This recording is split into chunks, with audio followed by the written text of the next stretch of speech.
Bonjour et bienvenue pour ces révisions express du programme d'histoire de troisième pour le brevet. Cette vidéo traitera le deuxième chapitre du programme, à savoir les totalitarismes et les démocraties fragilisées. La montée du pacifisme et les mutineries permettent de mettre fin à la Première Guerre mondiale.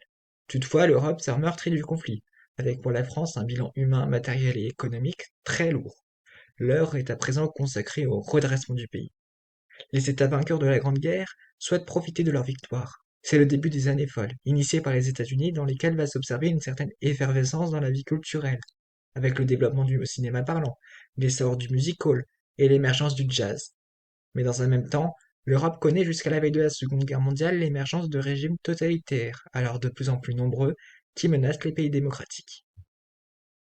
On peut désigner un régime totalitaire tout régime politique qui contrôle l'ensemble de la société, au moyen d'un parti unique, de la terreur, de la propagande et du contrôle de l'économie. C'est une forme de dictature. La plupart d'entre elles, comme en Allemagne et en Russie puis en URSS, naissent dans un contexte de difficultés économiques et politiques. En effet, la Russie est déstabilisée par la guerre.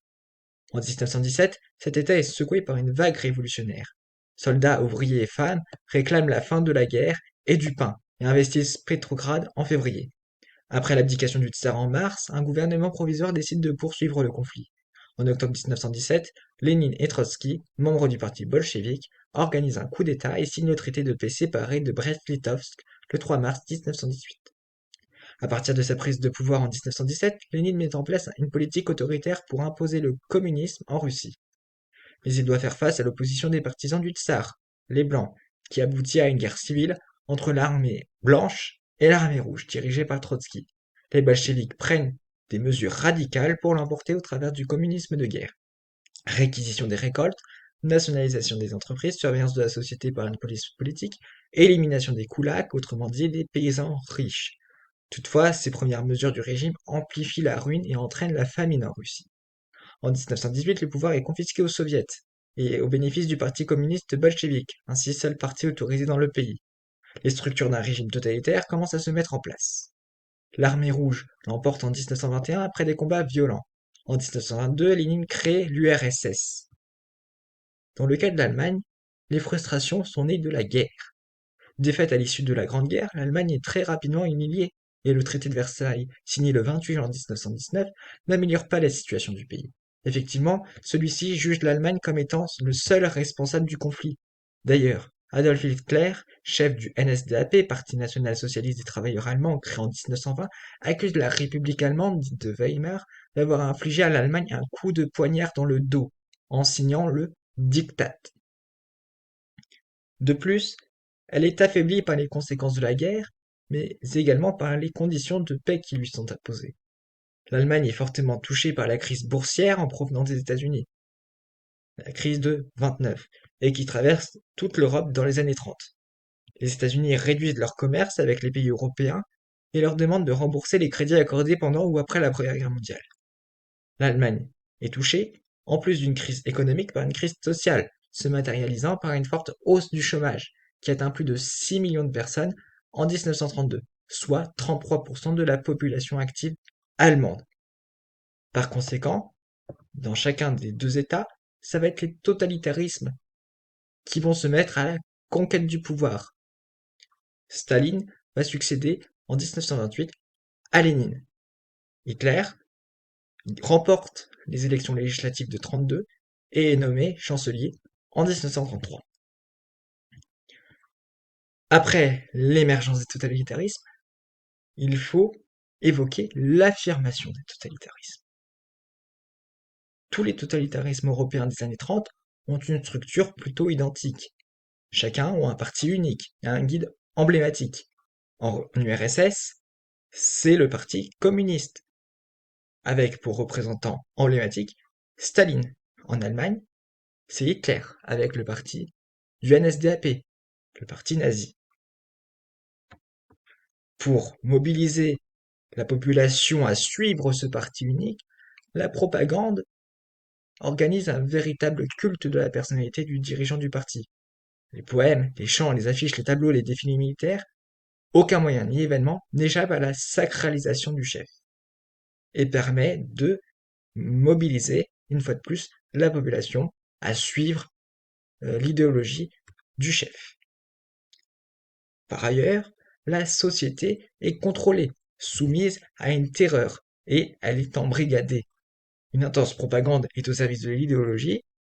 En effet, l'idéologie ne supporte aucune contestation ni opposition. Le ministère de la Propagande possède le monopole des moyens de communication de masse. Il mobilise à la fois les médias, censure les oppositions et déforme les événements. Le parti endoctrine, comme je l'ai dit, les individus en contrôlant toutes les activités sociales. Dès le plus jeune âge, des organisations de jeunesse comme les jeunesses hitlériennes en Allemagne et les Komsomols en URSS embrigadent et mobilisent les jeunes à montrer la grandeur de la puissance et à perpétuer et transmettre l'idéologie. Dans les États totalitaires, la terreur est quasi systématique. Le NKVD en URSS, la Gestapo, les SA et les SS en Allemagne. L'appareil répressif de l'État frappe surtout les opposants. Arrestations, assassinats, condamnations à mort, déportations. En Allemagne, par exemple, dès 1933, 50 000 opposants allemands sont internés dans le camp de concentration de Dachau. En URSS, Staline lui organise dans un premier temps une extermination par la faim, qualifiée d'Holodomor en Ukraine et Asie centrale entre 1932 et 1933, qui fera près de 5 millions de victimes. Puis la Grande Purge, avec une grande terreur en 1913, qui frappe 680 000 personnes, et les procès de Moscou, qui visent 98 personnalités proches du parti de Staline. Jugés, puis envoyés dans les camps de travaux forcés du Goulag, alors créé par Staline dès 1929, ou tout simplement assassinés. Dans le cas de l'URSS, le régime stalinien aura fait près de 30 millions de morts, dont près de 12 millions dans les goulags. Dans tout totalitarisme, les économies sont étatisées. La production est planifiée par l'État en fonction des buts idéologiques, faire triompher le communisme en URSS et préparer la guerre en Allemagne. Mais les totalitarismes connaissent aussi des spécificités, notamment des spécificités idéologiques. L'idéologie nazie était intrinsèquement raciste dès l'arrivée du parti nazi et d'Hitler au pouvoir. L'antisémitisme est la première spécificité de l'idéologie, avec à partir du 28 février 1933 le début du boycott des magasins juifs.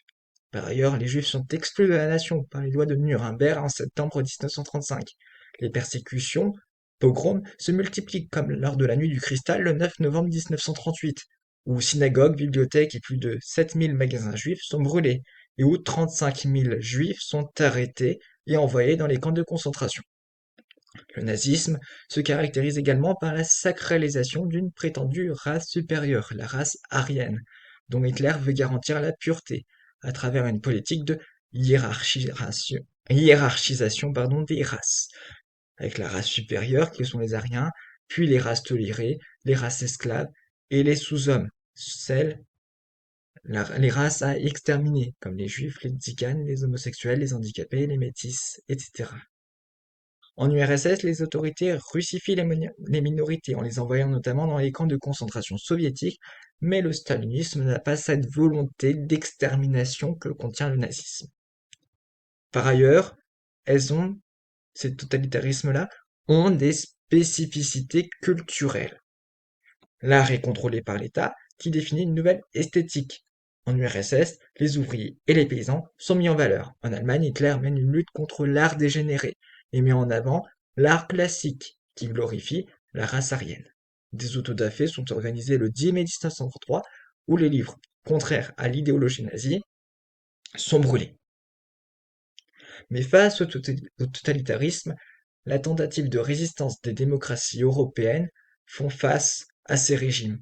C'est le cas du Front populaire. Front populaire, une coalition de partis françaises, alors confrontée elle aussi à la crise de 29. La crise économique entraîne également chômage et pauvreté en France durant les années 30. Des ligues d'extrême droite, fascistes et anti-républicaines en profitent pour tenter le 6 février 1934 de faire un coup d'État à l'Assemblée nationale, symbole de la démocratie française. Les principaux partis de gauche, le Parti radical, le Parti socialiste SFIO et le Parti communiste prennent peur à ce coup d'État manqué de très peu et décident donc, pour empêcher ces ligues d'instaurer un régime totalitaire, de créer une coalition, le Front populaire, avec pour slogan Pain, paix, liberté. Une fois au pouvoir, À la suite de la victoire aux élections législatives de mai 36, Léon Blum devient le président du Conseil, c'est-à-dire le chef du gouvernement. Dès le mois de mai et de juin 1936, alors que les grèves joyeuses se multiplient, le gouvernement fait adopter des lois sociales qui améliorent les conditions de vie des Français, ainsi que leurs conditions de travail. Les salaires sont augmentés jusqu'à 15%, le temps de travail hebdomadaire est réduit à 40 heures par semaine au lieu de 48, et les premiers congés payés, 2 semaines par an, sont instaurés. Les accords de Matignon, signés le 7 juin 1936, entérinent la dissolution des ligues racistes, la création des conventions collectives, la mise en place des délégués du personnel, le renforcement du droit de grève et l'adhésion à un syndicat et l'augmentation des salaires. Toutefois, il demeure un gouvernement contesté par les oppositions, puis remplacé. Avec le Front populaire, la démocratie est préservée en France. Pourtant, son œuvre subit les attaques de la droite et de l'extrême droite. Pour ces partis, la semaine de 40 heures et les 2 semaines de congés payés sont responsables de la hausse du chômage et de la misère. Le Front populaire prend fin en avril 38, lorsque les radicaux, inquiets de la dette et de la situation en Europe, quittent le gouvernement pour mener une alliance avec la droite. Léon Blum est contraint de démissionner et de laisser place à Édouard Daladier, alors nouveau chef du gouvernement français. À l'aube de la Seconde Guerre mondiale, quand les totalitarismes européens mènent à la guerre. Oui, la guerre doit permettre au nazisme de dominer le monde. C'est pourquoi Hitler reprend le projet pan-germaniste, un plan qui prône la réunification de toutes les populations de culture et de langue allemande, et revendique la nécessité de conquérir un espace vital à l'Est. Ainsi, en mars 1938, Hitler réalise l'annexion de l'Autriche, obtient celle des Sudètes lors de la conférence de Munich de septembre de la même année et conquiert l'ensemble du territoire tchèque en 1939. Toutes ces actions menées par l'Allemagne nazie sont protestées, bien que sans réaction, par crainte d'une nouvelle guerre. Violant toutes les clauses du traité de Versailles de juin 1919, notamment avec la remilitarisation de la Rhénanie et son occupation dès 1936, il signe par ailleurs une alliance militaire avec l'Italie fasciste de Mussolini, l'axe Rome-Berlin en 1936, puis avec le Japon 3 ans plus tard. La signature du pacte germano-soviétique de non-agression signé avec l'URSS le 23 août 1939 permet à Hitler d'envahir la Pologne sans crainte de Staline, vient achever la marche à la guerre. La Seconde Guerre mondiale devient alors inéluctable. Voilà pour cette vidéo un peu plus longue que la première. Bonne révision à vous et à très bientôt pour de prochaines vidéos.